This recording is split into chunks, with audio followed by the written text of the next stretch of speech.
नमस्कार, आप देख रहे हैं मैं भी हूं मैदान में, मैं हूं विकास शर्मा। इस वक्त हम मौजूद हैं कानपुर नगर की एक बेहद अहम सीट है किदवई नगर।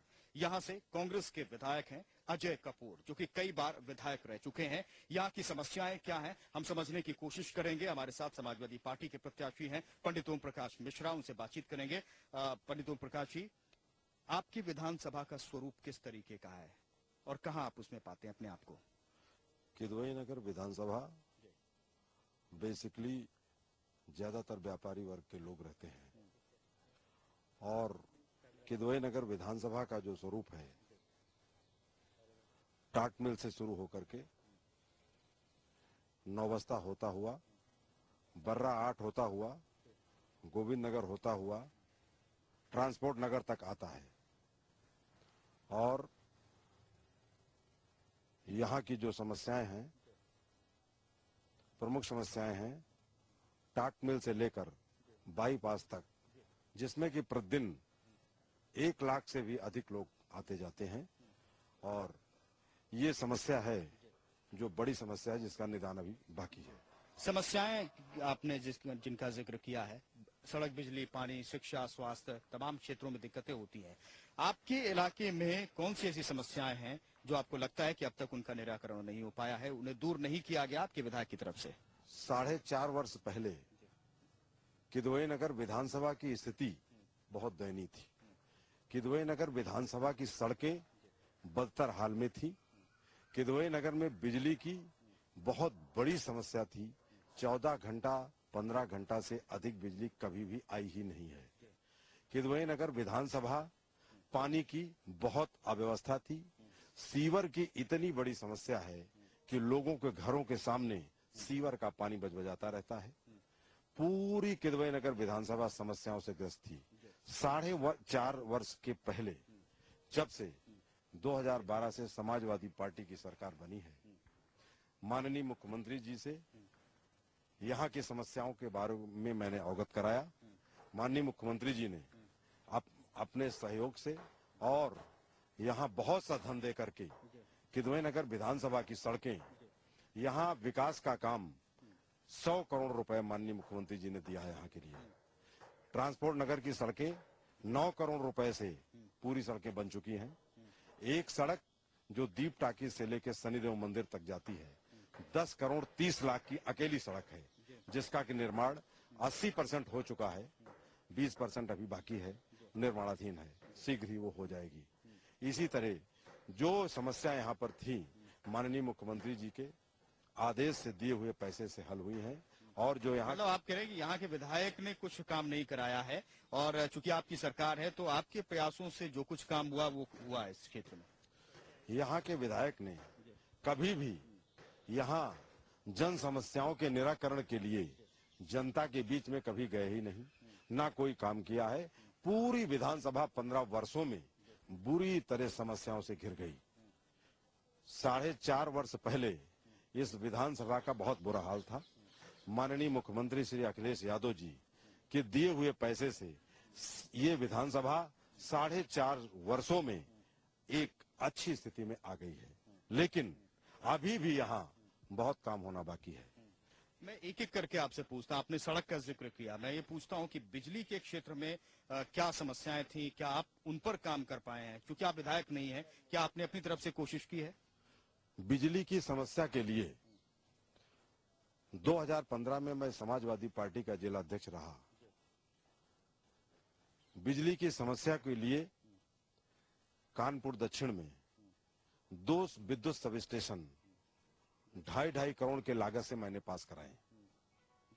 एक सब स्टेशन जो के ब्लॉक किदवई नगर में है, वो पूरी तरह से निर्माण हो गया है और वो चालू हो गया है और वहां की जो जनता उससे लाभान्वित हो रही है। दूसरा विद्युत sub station Y1 block Yashoda नगर के पास स्वीकृत है, वो अभी निर्माणाधीन है। चूंकि बड़ी तादाद में व्यापारी आपके इस क्षेत्र में हैं, वो रहते हैं, बिजली को उन्हें दिक्कत होती है, उद्योग धंधे हैं, क्या आप मानते हैं कि बिजली की बड़ी दिक्कत है अभी भी और व्यापारी इन बातों को लेकर के मुद्दा बनाएंगे और ये समझेंगे कि उनका वही नेता होना चाहिए, वही विधायक होना चाहिए जो बिजली की समस्या दूर करे? व्यापारियों की लिए यहाँ पर बिजली की बहुत बड़ी समस्या थी। लेकिन माननीय मुख्यमंत्री जी से जब मैं समाजवादी पार्टी का जिला अध्यक्ष था, यहाँ पूरी हमारी पार्टी और मैं स्वयं जाकर के मिला।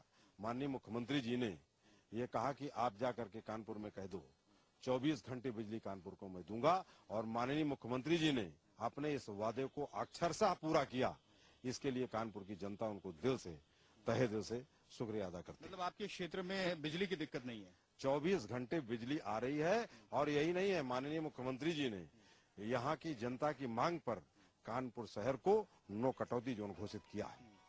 और एक सवाल है, चूंकि बहुत अहम है, बिजली के क्षेत्र में चलिए काम हुआ है, तो क्या आप मानते हैं कि पानी के क्षेत्र में आप अभूतपूर्व वो काम कर पाए हैं, या आप मानते हैं बरसात के वक्त है, जल भराव की दिक्कतें कई जगह होती हैं, उन पर काम करना होगा अगर आपको जनता यहाँ की चुनती है?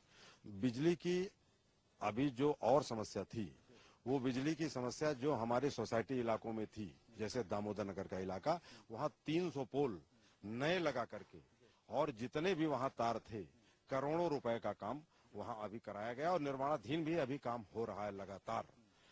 विद्युत के मामले में बहुत काम हो चुका है। और जहाँ तक जल भराव की बात है, हमारा जूही पुल जो है, वहाँ जल भराव की स्थिति काफी खराब है। अभी वो जल भराव हो रहा है, उसका निस्तारण के लिए अभी काम होना बाकी है। पानी के क्षेत्र की हम बात करें, क्योंकि पानी की किल्लत, तमाम और दिक्कतें होती हैं, क्या आप, चूंकि खुद विधायक नहीं है, आपको लगता है आपके विधायक ने पानी के क्षेत्र में काम किया, नहीं किया, और आपने अपने स्तर से क्या किया है काम? यहाँ के विधायक ने पानी के लिए, स्वास्थ्य सेवाओं के लिए और यहाँ के विकास के लिए कुछ भी नहीं किया। यहाँ की जनता बेहाल और बदहाल हालत में 15 वर्षों से रह रही है।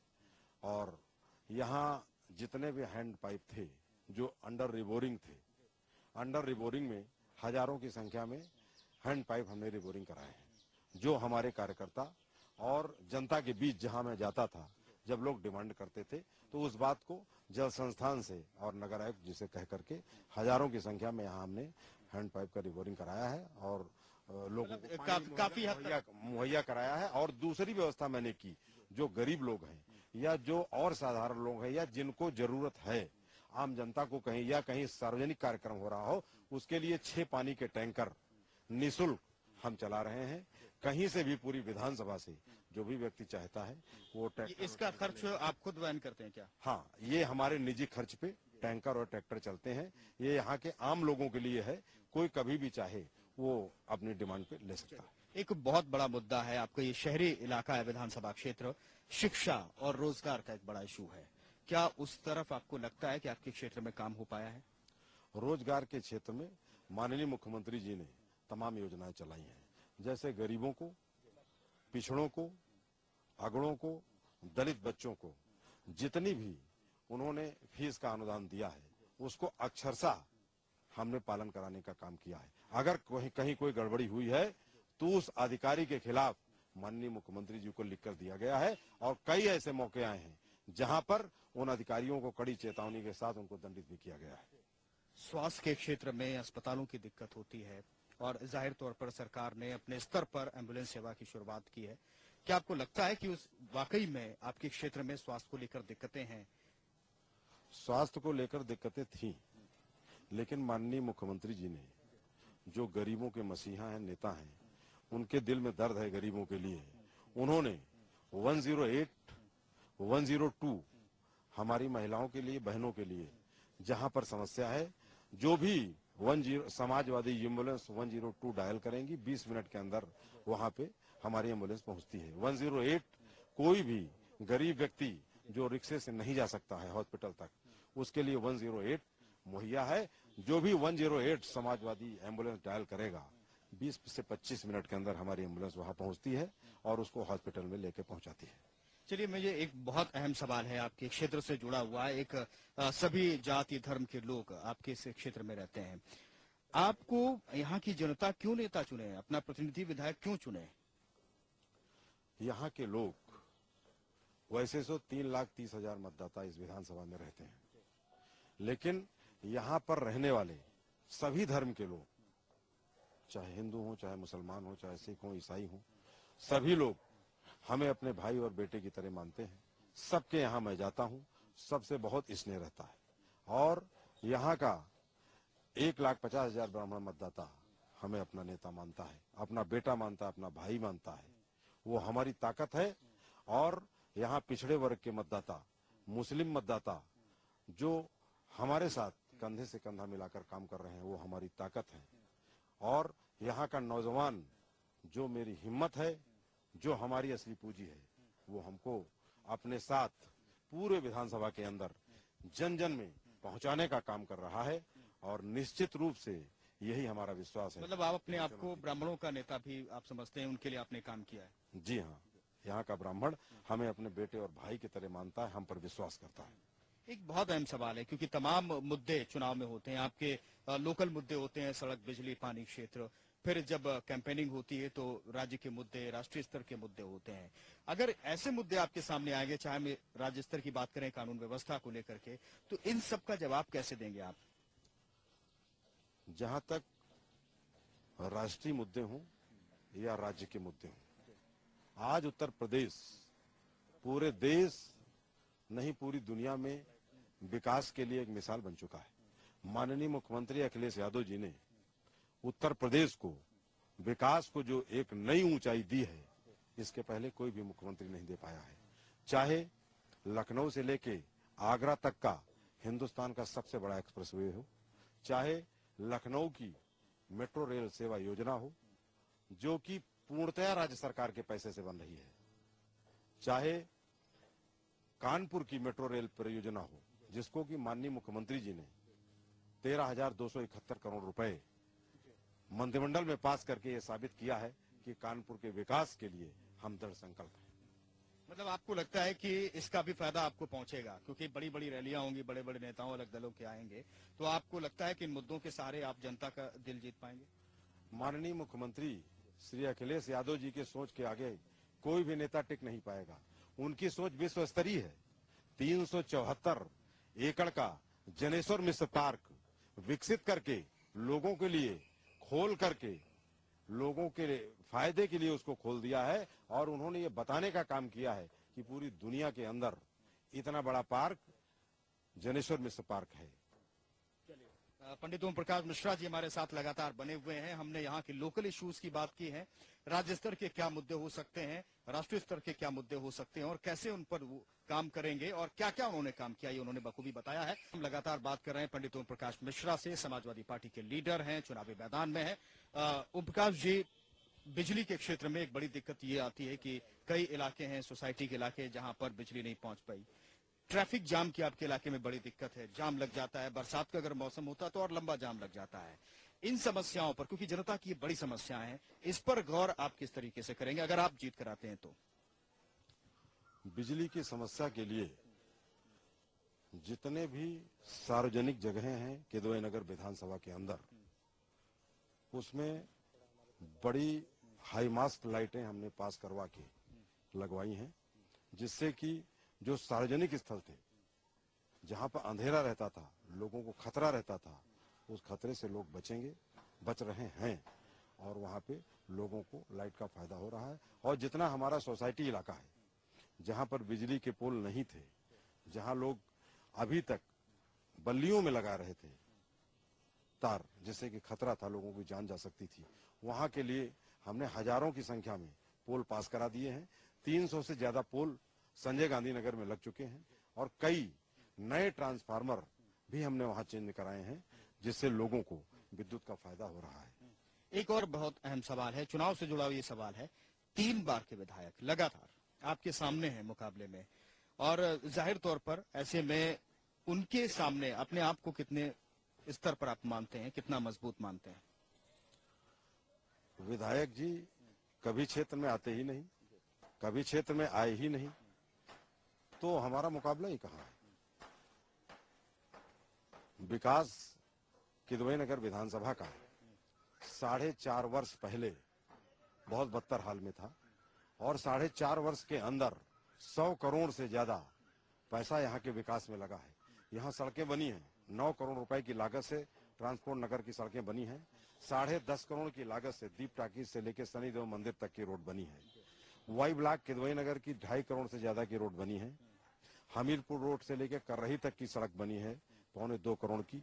ऐसे ही संजय गांधी नगर, नौबस्ता, बसंत विहार, परमपुरवा, तमाम जगह की सड़कें बनी हैं। 100 करोड़ से ज्यादा पैसा माननीय मुख्यमंत्री जी ने किदवई नगर विधानसभा को दिया है और उसी पैसे से पूरी विधानसभा का सर्वांगीण विकास हो रहा है। 49 करोड़ रुपए माननीय मुख्यमंत्री जी ने गोविंद नगर पुल को दिया है, जिससे कि वो पुल लगभग बनकर के तैयार हो गया है। और कानपुर दक्षिण की जनता की सेवा के लिए माननीय मुख्यमंत्री जी ने हमें यहाँ भेजा है। और जो भी यहाँ की जन समस्या हुई है, 2012 में मैं यहाँ से चुनाव लड़ा था, उसके बाद अनवरत जनता के बीच में हूँ, सड़क पर हूँ और हमेशा 24 घंटा जनता के। क्या आप लगातार जनता के बीच में 2012 से आप क्षेत्र में जाते हैं, क्या ये काफी होगा कि आप अजय कपूर को, जो कि यहाँ से 3 बार के विधायक हैं, वो मैदान में होंगे, या फिर किसे आप मुख्य मुकाबले में मानते हैं? देखिए, विधायक जी तो यहाँ कभी जन समस्याओं के लिए या जनता के दुख और दर्द को जानने के लिए कभी यहाँ आए नहीं। और जो दूसरे लोग हैं, जो बीजेपी के लोग हैं, वो भी 2012 चुनाव लड़ने के बाद गायब हैं। यहाँ तो जनता के बीच में 2012 के बाद लगातार मैं सड़कों पे संघर्ष कर रहा हूँ, काम कर रहा हूँ और माननीय मुख्यमंत्री जी से अनुरोध करके यहाँ की सड़क, यहाँ के पार्क, जितने भी यहाँ के पार्क हैं, इन पार्कों में कम से कम 10,000 से ज्यादा पौधों का रोपण मैंने करवाया है और यहाँ पर ग्रीन हो रही है, पूरा क्षेत्र हरा भरा हो रहा है। ये माननीय मुख्यमंत्री जी की कृपा से और उनके आदेश पर हो रहा है और यहाँ की जनता की मांग पर हो रहा है।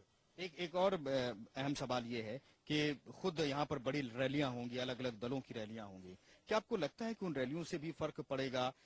आप लोकल इश्यूज के मुद्दे उठाएंगे, उसका जवाब क्या होगा आपके पास? जो रैलियां लोग करेंगे उनके बारे में मुझे ये कहना है, ये लोग जनता को गुमराह करने के लिए रैली भी करते हैं, तमाम तरह के दुष्प्रचार भी करते हैं।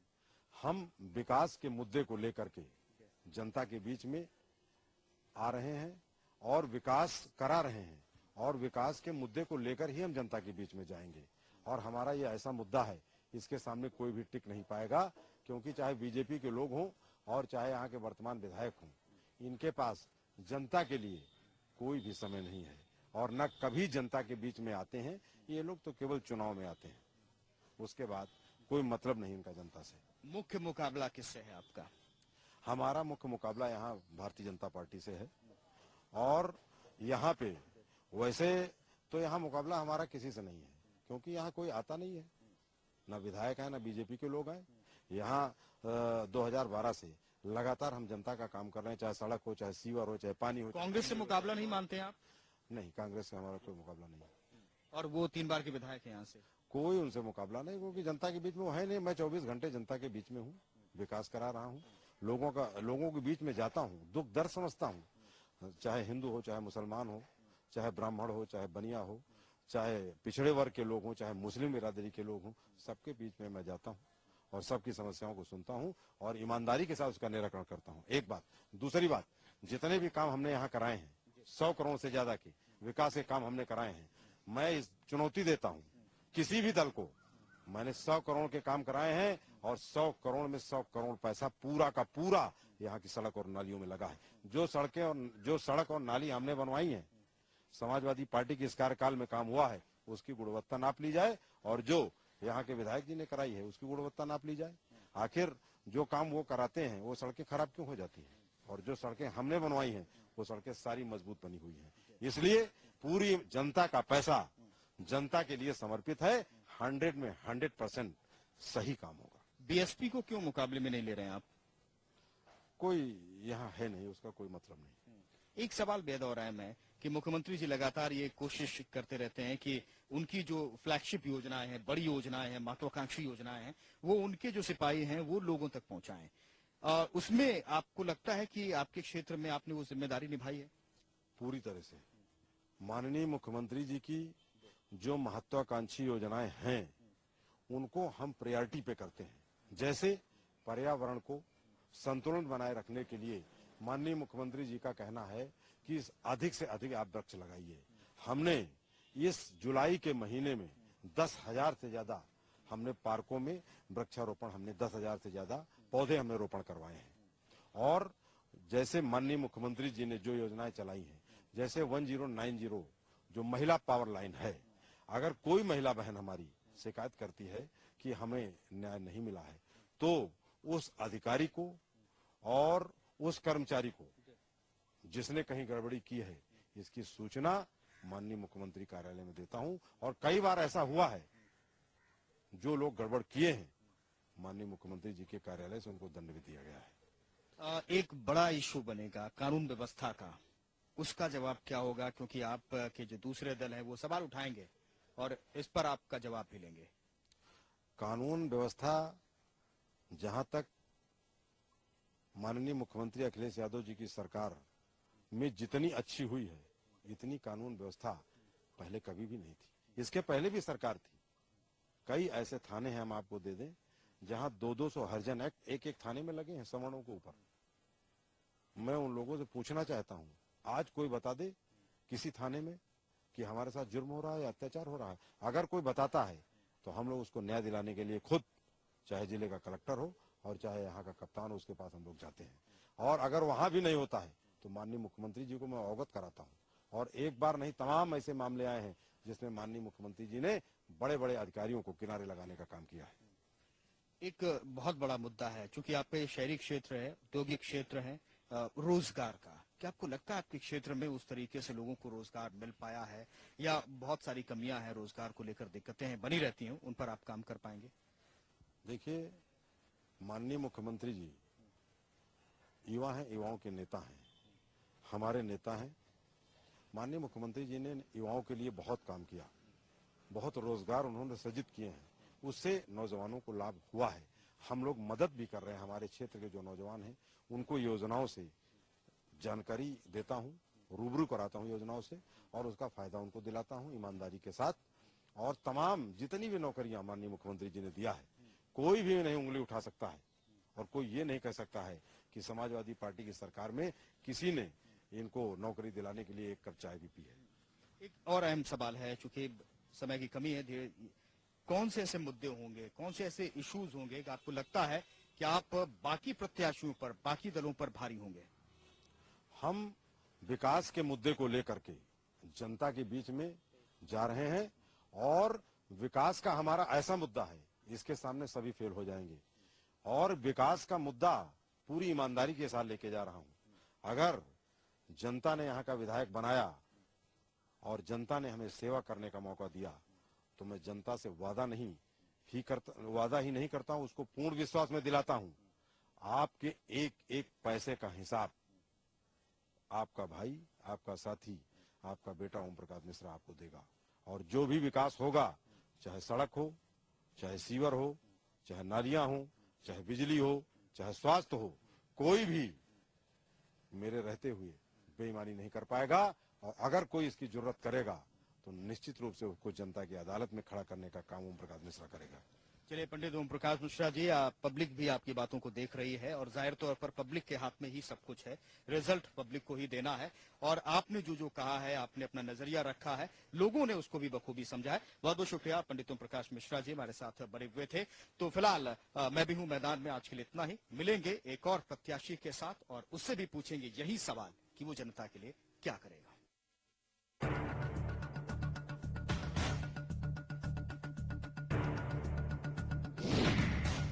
ज्यादा जरूरत नहीं पड़ी, लेकिन जो संगठन का सहयोग होना चाहिए था आए थे। मतलब जैसे अब आप नगर अध्यक्ष हैं और अगर कोई चुनाव लड़ता है या चुनाव आगे होने वाले हैं जो 2017 में हम देख रहे हैं, तो उसके लिए आप क्या चाहेंगे कि आप जो भी और प्रत्याशी हैं या प्रत्याशी के रूप में अभी दिख रहे हैं, उनको आप पूरा सहयोग करें? अभी हम अपने पूरे संगठन को, अभी हमने 4 दिन पहले संगठन का घोषित किया है और पूरे नगर संगठन हमारा घोषित हो गया, विधानसभा अध्यक्ष भी हमारा घोषित हो गया। अब हमारी विधानसभा की कमेटियां बन गई, इसके बाद हमारी वार्ड कमेटी बनेगी और इसके बाद हमारे 14 फ्रंटल है। मेन पार्टी के अलावा 14 हमारे फ्रंटल है, 4 यूथ विंग है, महिला है, अधिवक्ता सभा है, मजदूर सभा है, सैनिक प्रकोष्ठ है। इसी तरह जितने भी हमारे हैं 14 फ्रंटल, सारे फ्रंटल मेन पार्टी के सहित 85 हमारे वार्ड है कानपुर महानगर में, और 5 विधानसभा है। इसमें हम इतना बड़ा संगठन तैयार करते हैं कि हमारे लगभग 44-45 हजार पदाधिकारी होते हैं 85 वार्डों में। और जब हमारे इतने पदाधिकारी होंगे तो निश्चित रूप से हमारा संगठन ग्रास रूट पे आपको दिखेगा। तो ये संगठन का जो संगठन में आपने पदाधिकारी बना रहे हैं, उनको 2017 को लेकर जो चुनाव की तैयारी है, उनको कुछ खास निर्देश या कुछ खास अलग करने का या कोई और रणनीति जो आपने बनाई हो जिससे और हमारी संगठन के साथ अब पार्टी भी मजबूत हो? अब हम क्रमबद्ध तरीके से काम कर रहे हैं। पहले हमने विधानसभा अध्यक्ष बनाए हैं, अब हम वार्ड अध्यक्ष बनाएंगे। उसके बाद पूरा हमारा संगठन तैयार होगा, फिर हमारे फ्रंटल बनेंगे, उसके बाद हम विधानसभा सम्मेलन करेंगे, उसके बाद फिर हमारे वार्ड के सम्मेलन होंगे, उसके बाद फिर हमारा जिला सम्मेलन होगा। पूरी पार्टी रोड पर दिखेगी और 2017 में फिर से माननीय अखिलेश यादव के नेतृत्व में उत्तर प्रदेश के अंदर सरकार बनेगी और कानपुर महानगर में समाजवादी पार्टी नंबर 1 की पार्टी बनेगी। आज मोदी की आंधी ऐसा कहा जाता है, क्या क्षेत्रीय पार्टियों को इससे कुछ खतरा उत्पन्न आते हैं? जैसा कि आ रहा है कि वजूद खत्म हो जाएगा क्षेत्रीय पार्टियों का। देखिए, आंधी किसी की नहीं है, ये मीडिया द्वारा भ्रम फैलाया जा रहा है।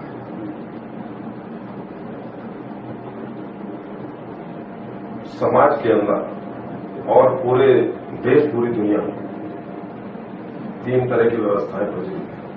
एक तो लोकतांत्रिक और एक समाजवाद के द्वारा और एक फांसीवादी तरीका। और माननीय मोदी जी ने फांसीवादी तरीका अपना करके हिंदुस्तान की गद्दी में उन्होंने कब्जा किया है। और मैं समझता हूं फांसीवादी तरीका बहुत दिन तक नहीं चलता है और जनता इस बात को समझ रही है।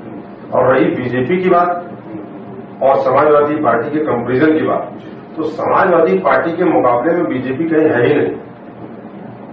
रही लोकसभा चुनाव के बाद आप देखिए 12 उपचुनाव हुए उत्तर प्रदेश के अंदर, 12 में 9 चुनाव हम जीते और 9 में इनके 12 चुनाव में जितनी सीटें थी मैनपुरी से सांसद माननीय नेता जी थे, वहां पे उपचुनाव हुआ। बाकी 11 जगहों पे इन्हीं के एमएलए थे बीजेपी की और 11 में से हम लोग 8 सीटें जीते, जहां इनके एमएलए 8 थे, 8 सीटें समाजवादी पार्टी की। लोकसभा के बाद से समाजवादी ने अपनी लोकप्रियता फिर से हासिल कर ली? बिल्कुल हासिल कर ली है, क्योंकि माननीय मुख्यमंत्री जी ने जो काम किया है उत्तर प्रदेश के अंदर, हम समझते हैं हिंदुस्तान के अंदर किसी भी प्रदेश में ऐसा काम और इतने कम समय में विकास का काम कभी भी नहीं हुआ। क्या विकास के कार्य समाजवादी पार्टी करती है, ये आपका भी मानना है, लेकिन क्या आप उसको पहुंचा नहीं पाते जनता तक पूरी तरीके से? ये बात सही है। जो काम हम करते हैं, काम हम बहुत करते हैं, माननीय मुख्यमंत्री जी भी बहुत काम करते हैं और हमारी पार्टी के नेता भी बहुत काम करते हैं जनता का। सबसे ज्यादा काम जितने भी दल है सबसे ज्यादा काम मैं करता हूं, यानी समाजवादी पार्टी के नेता करते हैं। जनता के लिए हम लोग लड़ाई भी करते हैं, जनता के लिए संघर्ष करते हैं, सड़क पर करते हैं, थाने में करते हैं, कचहरी में करते हैं, हर जगह करते हैं, लेकिन जितना हम काम करते हैं उतना वोट हमें नहीं मिलती। तो क्या इस वजह पर आपने कभी चिंतन नहीं किया? आज इस वजह पे चिंतन करने का काम पार्टी का हमारा पार्टी ने नेतृत्व हमारा कर रहा है और धीरे धीरे उसमें परिवर्तन आएगा, हमें पूर्ण विश्वास है। जैसे कि नगर अध्यक्ष जो चेंज कर दिए गए, एक सवाल और उठता है, तो उनको क्या वो जो हार हुई थी उसकी वजह से या कोई अन्य वजह? देखिए, अध्यक्ष की कुर्सी हो या कोई और भी पद, वो कुर्सी किसी भी व्यक्ति के लिए परमानेंट नहीं होती।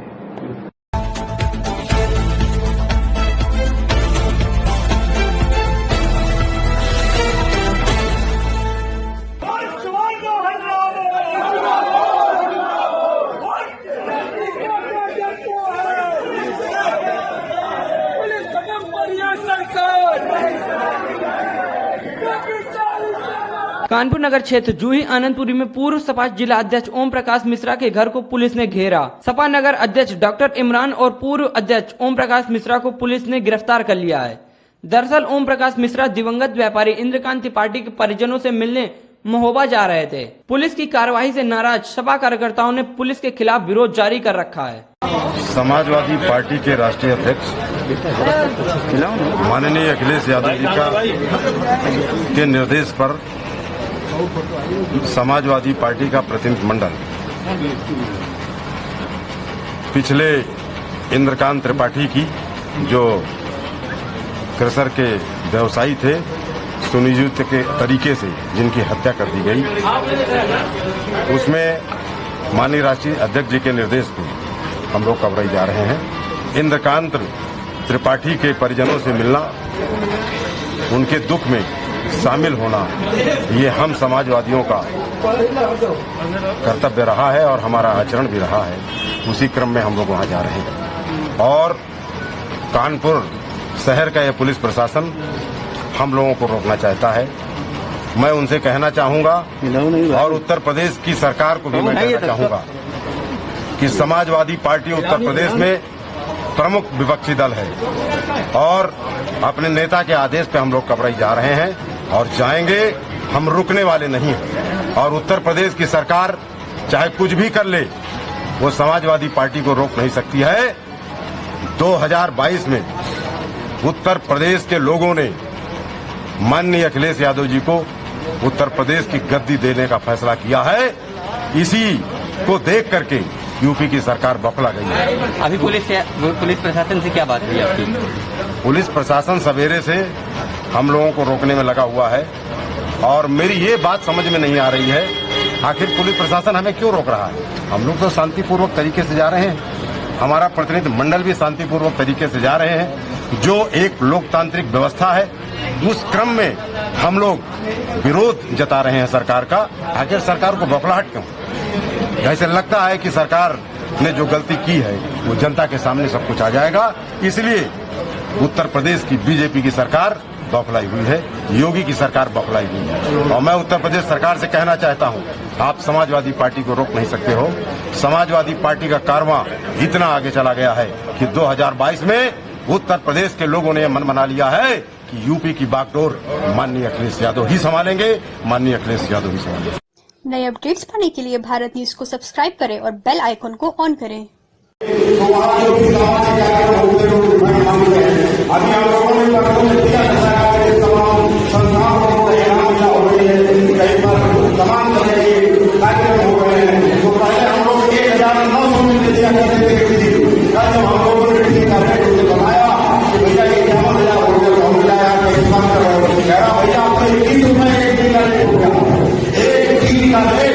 रिफाइंड का जो पहले 900 से 1100 तक होता था, आज 2100 रुपए का हो गया। साथियों, हमारा कहने का मतलब यह है, आज महंगाई कहाँ चलेगी? प्रधानमंत्री जी आज आपको 5 किलो राशन दे रहे हैं, लेकिन आज 5 किलो राशन का रेट क्या है? आप समझ सकते हो। 1 किलो गेहूं का रेट क्या है? 1 किलो चावल इस पॉइंट का आपको दे रहे हो, उसका रेट क्या है? जब वो 50 रुपये होर्डिंग लगाते हैं तो करोड़ों रुपए की होर्डिंग लगाते हैं। और अगर पूरे देश में 50 रुपये देखोगे, अखबारों में देखोगे, सारा अखबार लगाओगे, हर रुपए का विज्ञापन भारतीय जनता पार्टी की सरकार दे रही है। और आपको जो राशन दे रहे हैं कि 4 रुपए होगा, अगर करोगे हमें पता है 100 रुपए तक मिलेगा।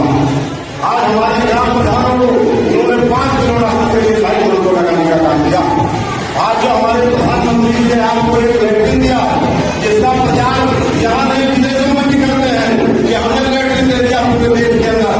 अब मैं क्या बोलूं, मुझे अफसोस है इस बात का, जब अपने गाँव के अंदर हम लैट्रिन देखते, क्या कोई लैट्रिन 5,000 और 10,000 रुपए में बन सकती है? आपने लैट्रिन दे दिया, प्लास्टिक में नहीं है, सीट आपने लगाया नहीं है, टंकी है नहीं, बोरिंग है नहीं, हैंड पाइप नहीं है, आप पानी कहाँ से लाओगे? लैट्रिन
लीजिएगा। आपकी अगर बात करिए, आपको भी जाना था, आपका भी इसमें नाम था, लेकिन आपको जो है सुबह से ही आपके घर पे पुलिस गई थी, आप वीडियो बनी तो सरकार जो है किस तरीके से अब काम कर रही है और क्या चाहती है? उत्तर प्रदेश की सरकार ने आज कानपुर के प्रशासन से जो भी समाजवादी पार्टी के कार्यकर्ताओं के साथ व्यवहार किया है, ये निंदनीय है। और मैं कहूंगा कि उत्तर प्रदेश सरकार के बीजेपी के दिन अब पूरे हो गए हैं और ये पूरी तरह से बौखला गए हैं। उनको ये लग रहा है कि 2022 तक इनकी हालत और भी खराब हो जाएगी। आज जब हम लोग माननीय मनोज पांडे जी, जो हमारे प्रतिनिधि मंडल के नेता हैं, इनके साथ जा रहे थे, तो आज सवेरे से हम लोगों के आवाज से ही हम लोग नहीं निकल पाए। और मैं समझता हूं इतना पुलिस बल लगाया गया है, मैं समझता हूं शायद इन्होंने कोई अपराधी भी पकड़ने के लिए इतना बड़ा पुलिस बल नहीं लगाया। कोई अपराधी भी पकड़ने में इतना बड़ा पुलिस बल नहीं लगा होगा। नगर अध्यक्ष हमारे साथ वो भी मौजूद है, डॉक्टर इमरान साहब। डॉक्टर साहब, आज जिस तरीके से आप लोग आज कानपुर में धरना प्रदर्शन आप सभी कई दिनों से कर रहे हैं, तो आखिर क्यों कर रहे, क्या क्या मांगे हैं आप? देखिए, ऐसा है कि लगातार पिछले कई महीनों से ये सूचना आ रही थी कि इस सरकार ने सनातनी ब्राह्मणों की हत्या की और इन ब्राह्मणों की हत्याओं के पीछे कहीं न कहीं कुछ न कुछ दोष। आज जब हमारी पार्टी ने प्रतिनिधि मंडल आदरणीय स्वर्गीय इंद्रकांत त्रिपाठी जी की हत्या में भेजा, तो उसमें हमारे नेता विधायक, पूर्व विधायक और हमारे जिले के नेता पंडित ओम प्रकाश मिश्रा जी के साथ जा रहे हैं। तो उनको जिस प्रकार से रोका है सरकार, ये समझिए अघोषित इमरजेंसी, अघोषित आपातकाल जो लगा हुआ है। किसी भी परिवार से अगर संवेदना भी व्यक्त नहीं करी जा सकती, तो अब ये समझ लेना चाहिए कि हम लोग को अपनी बात कहने का हक भी अब छीना जा रहा है। लेकिन हम किसी दबाव में नहीं आएंगे। समाजवादी पार्टी 2022 में पूरी तरह निश्चित तौर पर बहुमत की सरकार बनाएगी और आदरणीय राष्ट्रीय अध्यक्ष ये थे हमारे साथ समाजवादी पार्टी के नेता, जो बता रहे थे कि किस तरीके से सरकार ने हमको रोका है और हमको जाने नहीं दिया गया है। और अगर बात की जाए तो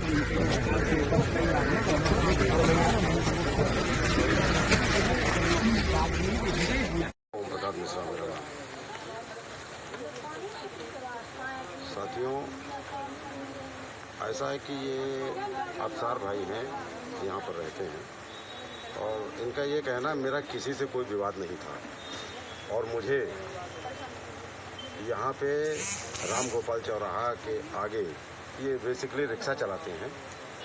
इनका कहना मैं रिक्शा चला करके जा रहा था और वहाँ पर कम से कम एक समूह में कुछ लोग मिले और उन्होंने इनकी धर्म को लेकर के अपशब्द कहे और उसके बाद इनकी पिटाई शुरू कर दी, जैसा कि इनका एक वीडियो भी वायरल है। मैं यहाँ पर यह कहना चाहता हूँ,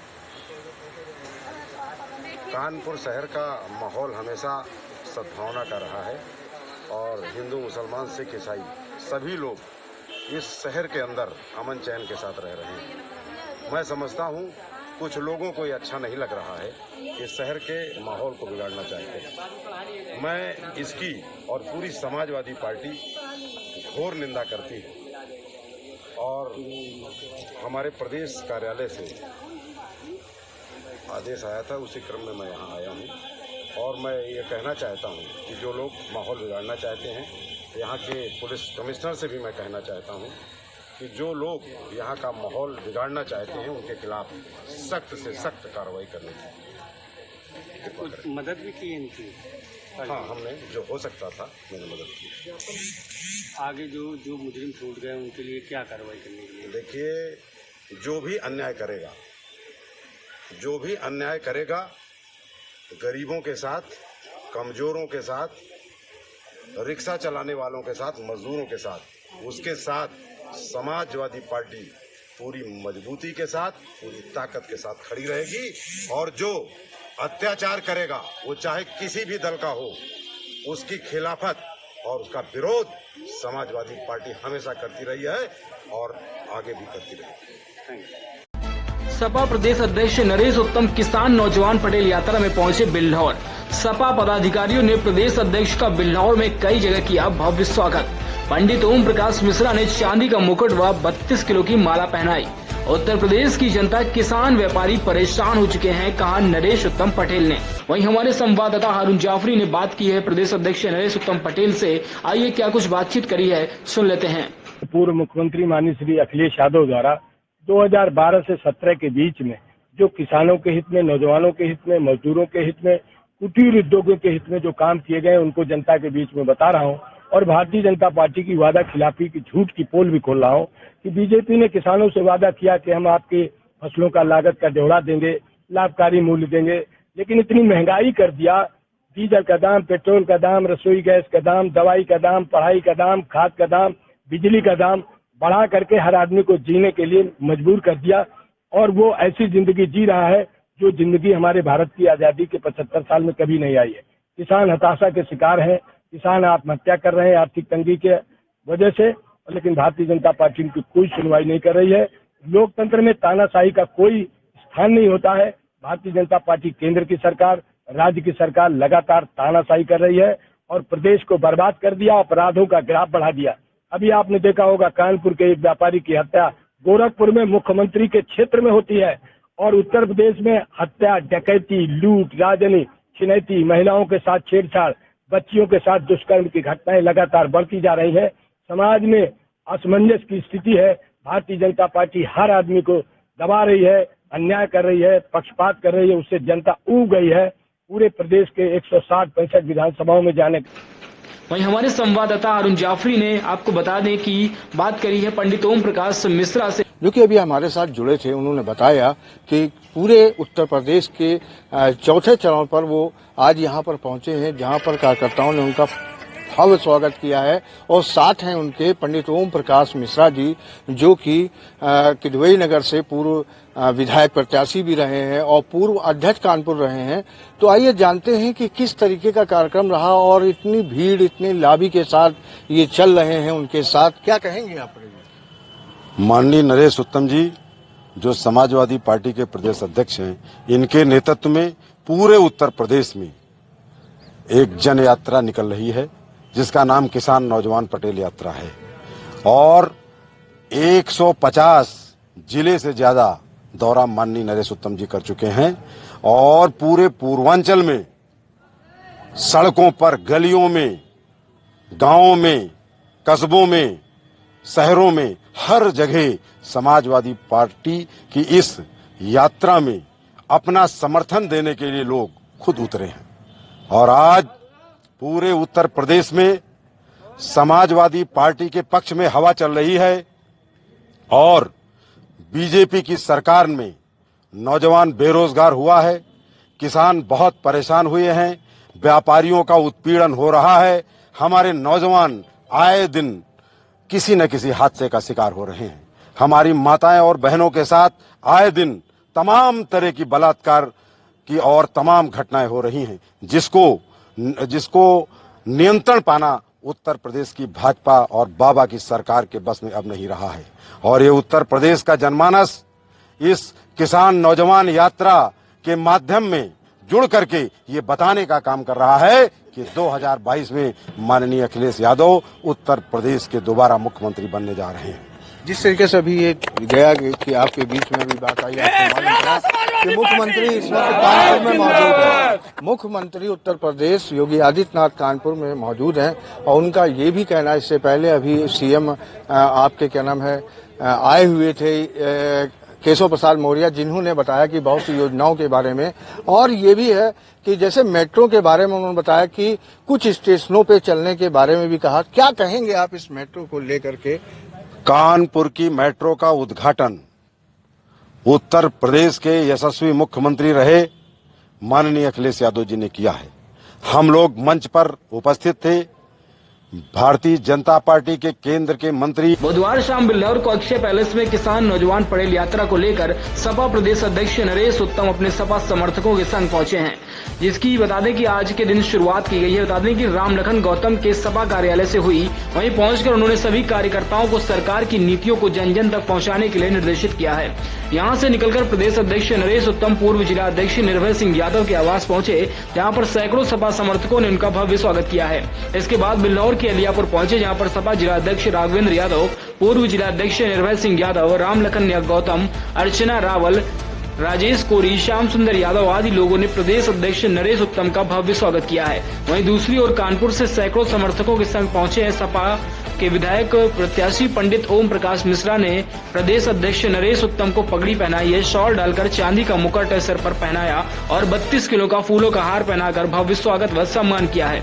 वहीं आपको बता दें कि इस मौके पर पूर्व ब्लॉक प्रमुख शिवराजपुर राजेश कोरी ने राधा कृष्ण जी की मूर्ति देकर प्रदेश अध्यक्ष को सम्मानित किया।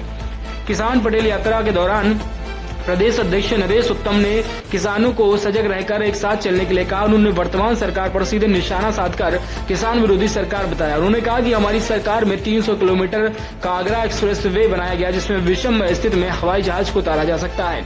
उन्होंने कहा कि एक्सप्रेस वे बने लगभग 4 साल बीत चुके हैं, लेकिन उसके ऊपर आज की तरह गाड़ियां दौड़ रही हैं और हमारे कार्यों का उद्घाटन दोबारा से भाजपा कर रही है। वहीं वह बता दें कि वर्तमान में चोरी, डकैती, लूट, हत्या, रेप जैसे कांड जो है आम हो गए हैं और प्रदेश में भारी अशांति फैल चुकी है।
पूरे जीवन में एक बार पैसा लेना था, उसको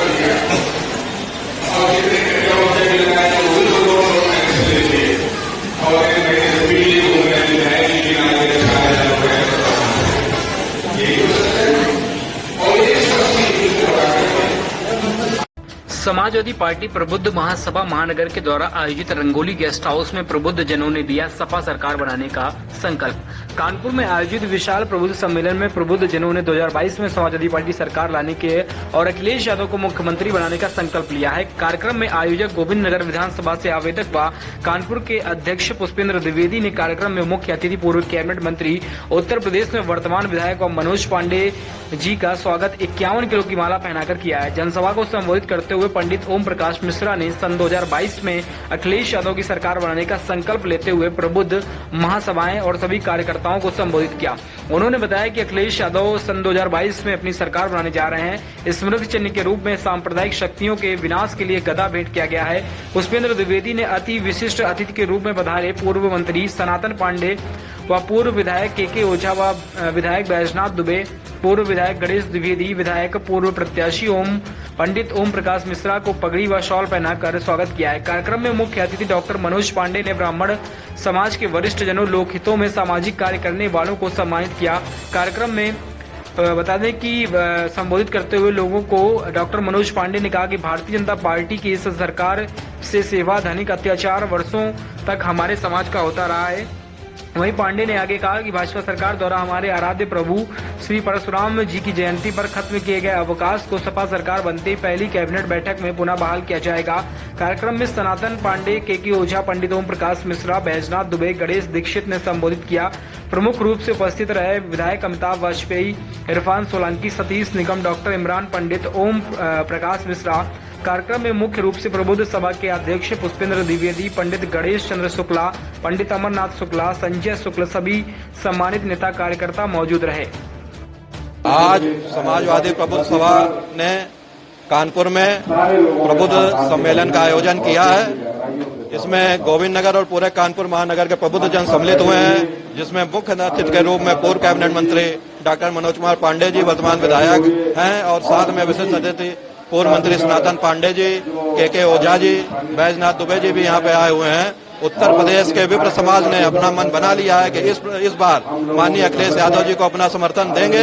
यहाँ पे संत समाज भी बड़ी संख्या में उपस्थित है, उसने भी अपना समर्थन आज अखिलेश यादव जी को दिया है कानपुर की धरती पर। और शीघ्र ही जो है 2022 में माननीय अखिलेश यादव जी उत्तर प्रदेश के मुख्यमंत्री होंगे। विप्र समाज ने आज ठान लिया है और जब जब ब्राह्मण डोला है, राज सिंहासन डोला है। 2022 में किस तैयारी कर रहे हैं आप लोग? हम लोग गली गली वार्ड स्तर पर सबसे पहले तो अभी हम लोग वार्डों में वोट बढ़वा रहे हैं, क्योंकि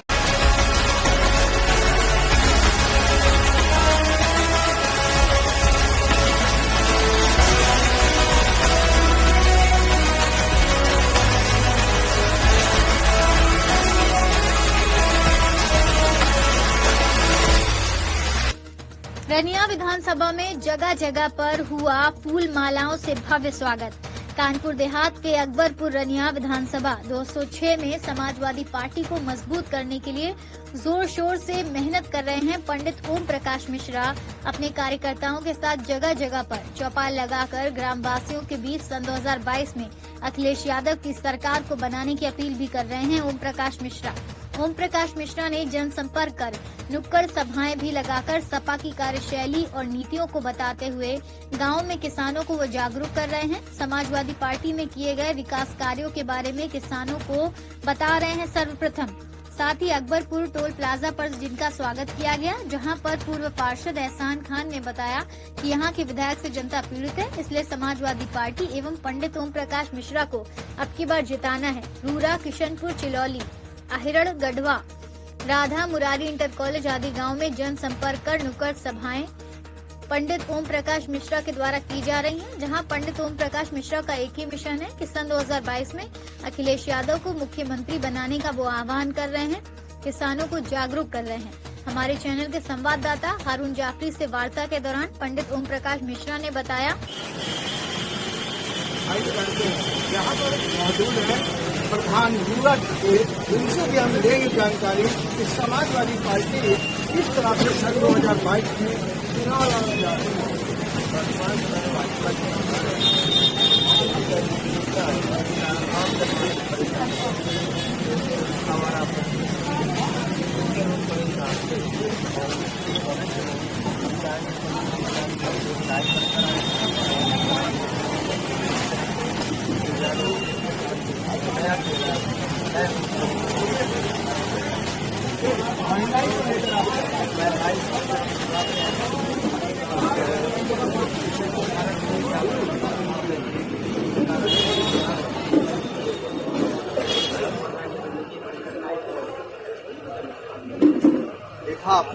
तरीके से यहाँ के प्रधान हैं, गाँव से संबंधित हैं, गाँव के लोगों की समस्याओं को बताते हुए उन्होंने प्रदेश तक बात नहीं कही कि जो प्रदेश के अंदर हो रहा है महंगाई को लेकर के बहुत बड़ा मुद्दा है। आइए जानते हैं पंडित ओम प्रकाश मिश्रा जी समाजवादी पार्टी को आगे बढ़ाने के लिए मुख्यमंत्री देखना चाहते हैं अखिलेश यादव को, क्या कहेंगे आप पंडित? आज हम लोग अकबरपुर रनिया विधानसभा में लोगों के बीच में पूरा कस्बे में यहाँ पर खड़े हैं और लोगों से हम लोगों ने एक बैठक यहाँ पर हुई है। हमारे यहाँ के स्थानीय ग्राम प्रधान भी हैं, भाई हमारे मनोज यादव जी हैं, भाई हमारे आदरणीय शर्मा जी और मनोज त्रिपाठी जी और हमारे उदयवीर जी, भाई गोपालू भाई और सभी यहाँ के सम्मानित लोग और हमारे मनोज त्रिपाठी जी जिनके आवाज के सब लोग यहाँ पर उपस्थित हैं। आज हम सबका एक ही लक्ष्य है कि 2022 में समाजवादी पार्टी को उत्तर प्रदेश में स्थापित करना और माननीय अखिलेश यादव को इस सूबे का मुख्यमंत्री। आज उत्तर प्रदेश के लोग भारतीय जनता पार्टी की सरकार से चाहे किसान हो, चाहे मजदूर हो, चाहे छात्र हो, चाहे हमारे नौजवान हो, चाहे हमारी माताएं हो, चाहे हमारी बहनें, सभी लोगों को एहसास है आज महंगाई चरम सीमा पर है। डीजल और पेट्रोल का जो दाम है आसमान छू रहा है। चाहे आज केरोसिन ऑयल हो जो मार्केट से गायब हो चुका है, जो मुफ्त में वैक्सीन की ये बात कर रहे हैं, उसका पूरा का पूरा पैसा ये डीजल और पेट्रोल के माध्यम से वसूल रहे हैं, उसके बाद जनता को गुमराह करने का काम कर रहे हैं। आज उत्तर प्रदेश की जनता पूरी तरह से मिलमिला गई है और वो इस बात का इंतजार कर रही है कि कब हमें मतदान करने का मौका मिले और हम भारतीय जनता पार्टी को सरकार से बाहर करें, माननीय अखिलेश यादव को उत्तर प्रदेश का मुख्यमंत्री बनाएं। सरकार बनाने मुख्यमंत्री करने के लिए यहाँ पर आए हुए हैं, जो कि लोगों के बीच में जनसंपर्क कर रहे हैं। कहीं पर चाय पे बैठकर चौपाल लगाए हैं और इस तरीके की मुहिम इनकी आगे ले जाकर देखते हैं सरकार बनाती है। कैमरामैन अहमद के साथ हारून जाफरी।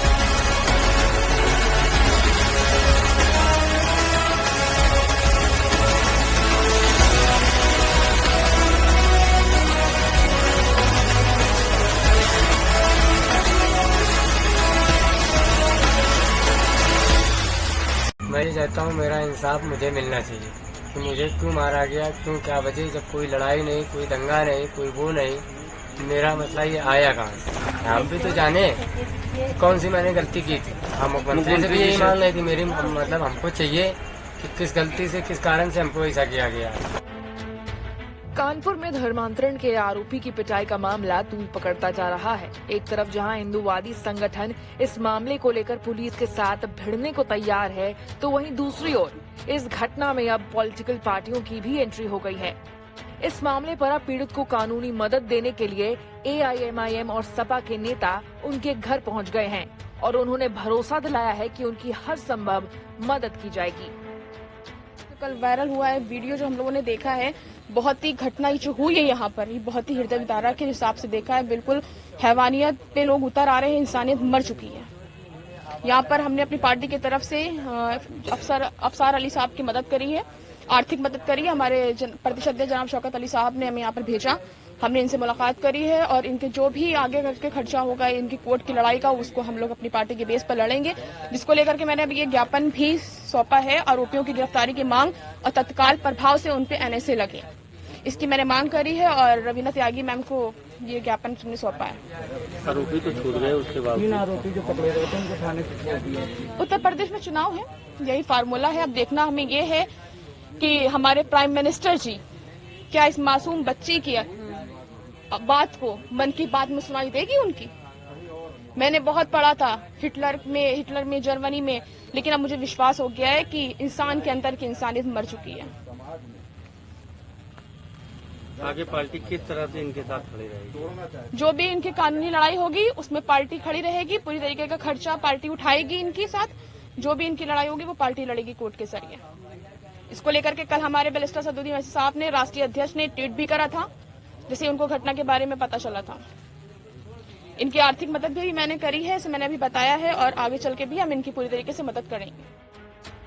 वहीं दूसरी ओर अफसार की पिटाई के आरोप में गिरफ्तार किए गए तीनों आरोपियों को पुलिस ने दबाव के बाद छोड़ दिया। देर रात हिंदुवादी संगठनों ने डीएसपी ऑफिस के बाहर धरना भी दिया था। अब पीड़ित अफसार की मांग है कि तीनों आरोपियों को फिर से गिरफ्तार किया जाए। कम से कम उन्हें इस मामले में इंसाफ तो मिलनी ही चाहिए, क्योंकि ये बात अफसार को भी समझ नहीं आ रही है कि आखिर उन्होंने क्या गुनाह किया था और उनकी पिटाई क्यों की गई। जो 3 आरोपी पकड़े गए थे उसमें तीनों को थाने से जमानत मिल गई है, इसमें क्या कहेंगे आप? मैं ये चाहता हूँ मेरा इंसाफ मुझे मिलना चाहिए कि मुझे क्यों मारा गया, क्यों, क्या वजह, जब कोई लड़ाई नहीं, कोई दंगा नहीं, कोई वो नहीं, मेरा मसला ये आया कहाँ से? हमको उसका इंसाफ चाहिए। पुलिस ने 3 लोगों को थाने से जमानत दे दिया, उनके लिए क्या कहेंगे आप? उनके लिए यही कहना उनको फिर से पकड़ा जाए। भाई हमको जब तक नहीं मिलेगा हम कैसे मानेंगे? हम भी तो जाने कौन सी मैंने गलती की थी। आप मुख्यमंत्री से कोई गुहार लगाएंगे? मुख्यमंत्री से, हाँ, मुख्यमंत्री से भी यही मांग है कि मेरी मतलब हमको चाहिए कि किस गलती से, किस कारण से हमको ऐसा किया गया है। भाई हमारी तो जान चली जाती, हमारे बच्चे क्या करते? लड़की भी मेरे साथ में है। बता दें कि बारा थाना क्षेत्र के वरुण विहार कच्ची बस्ती में रहने वाली एक महिला ने आरोप लगाया था कि क्षेत्र में रहने वाले सलमान और सद्दाम मुस्लिम धर्म अपनाने के लिए दबाव बना रहे थे। पहले दोनों ने धर्म परिवर्तन के लिए 20,000 रुपए का लालच दिया। महिला जब इस पर भी नहीं मानी तो उन्होंने महिला और उसकी 2 बेटियों का उत्पीड़न करना शुरू कर दिया। आरोप है कि सद्दाम और सलमान नाबालिग लड़कियों के साथ छेड़छाड़ करते हैं। मुस्लिम धर्म नहीं अपनाने पर मकान छोड़ जाने के लिए दबाव बना रहे हैं। क्षेत्र के दूसरे लोग भी उनका साथ दे रहे हैं। पीड़िता ने मामले की शिकायत बर्रा थाना में की थी। पुलिस ने मामले में संतोषजनक कार्रवाई नहीं की, जिसके बाद सद्दाम और सलमान लगातार महिला और उनकी बेटियों को परेशान कर रहे थे। इसके बाद परेशान होकर महिला ने मामले की शिकायत बजरंग दल पदाधिकारियों से की और फिर कुछ लोगों ने मिलकर अफसार को पकड़ लिया और बीच सड़क पर पीटने लगे और धार्मिक नारे लगाने के लिए भी उसे मजबूर किया। कानपुर से रंजीत सिंह की रिपोर्ट, यूपी तक।